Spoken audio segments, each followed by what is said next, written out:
Molecular formula, more math. So as we go through this, molecular formulas are something that we're expected to know. We don't get to use them as much in inorganic chemistry. They're more prevalent in organic chemistry. And hopefully you'll recognize some of this as I start explaining it to you. And maybe you just didn't know at the time that you were actually reading a molecular formula instead of an empirical formula. So empirical versus molecular.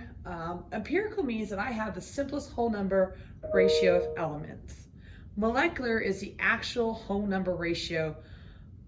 It is a multiplier of an empirical. Now, with that being said, my empirical can be my molecular formula. So for carbon dioxide, that is my empirical formula and it's my molecular formula because I can't reduce it any further. We see that also with water as well, that water can't be reduced any further, so its empirical formula is also its molecular formula. But when I get to N2O4, N2O4 is the molecular formula, but NO2 is the empirical formula. Same thing with P4O10, that is the molecular formula, but I can reduce that down to P2O5. And likewise with a lot of organics like C6H18O3 reduces down to C2H6O.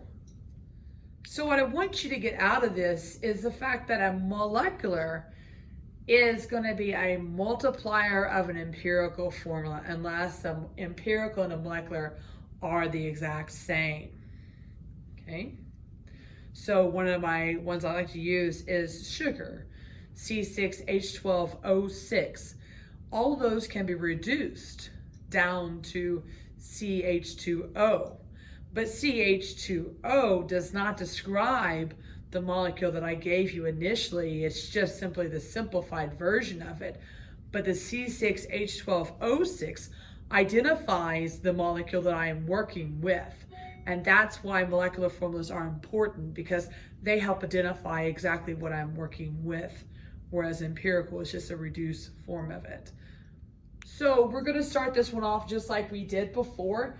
Notice I was given percentages, 26.86%, carbon, 2.239%, hydrogen, the rest is oxygen, because we had to add it to 100, we're working with percents here.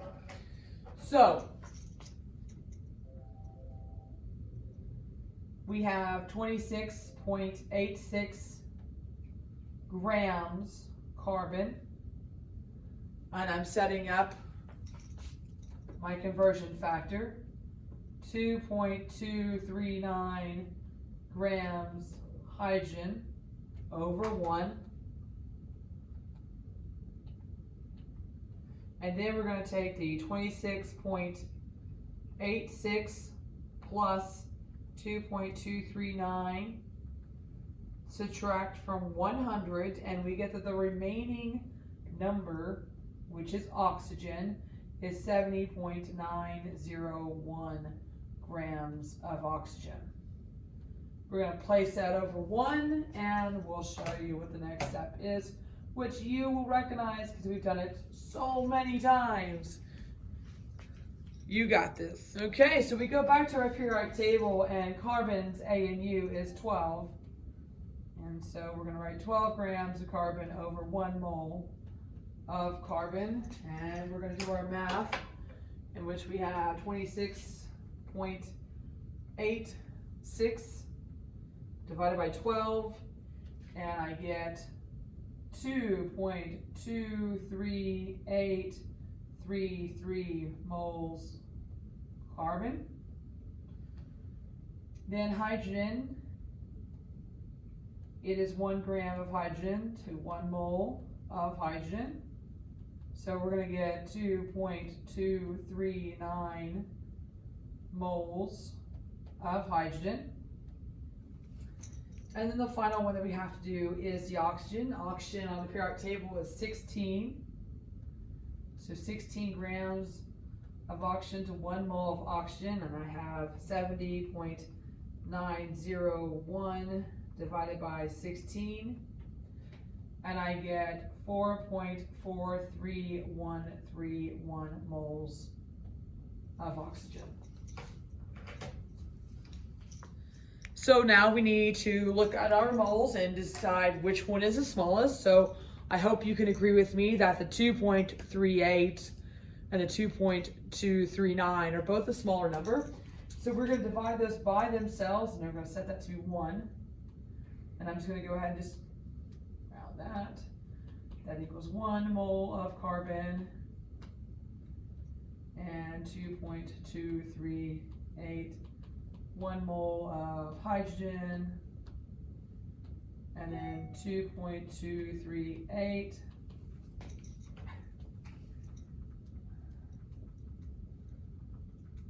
And we do that math. 2.238, we get 1.98, which is close enough to being 2. Okay? That's close enough.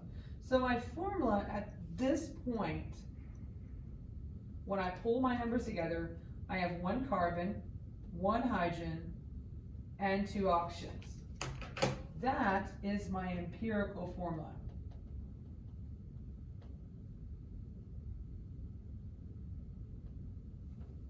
Okay, that is my empirical formula.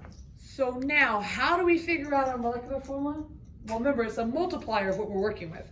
So the first information that I need to know from this problem is that I need to know what CH02 weighs. So I'm going to take the carbon plus the hydrogen plus 2 times 16.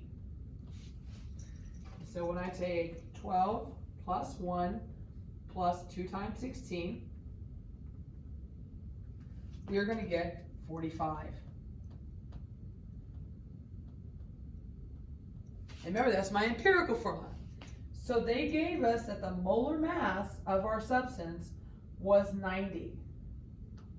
So we're simply going to take 90.0 grams per mole, and we want to find out how many times our molar mass goes into it.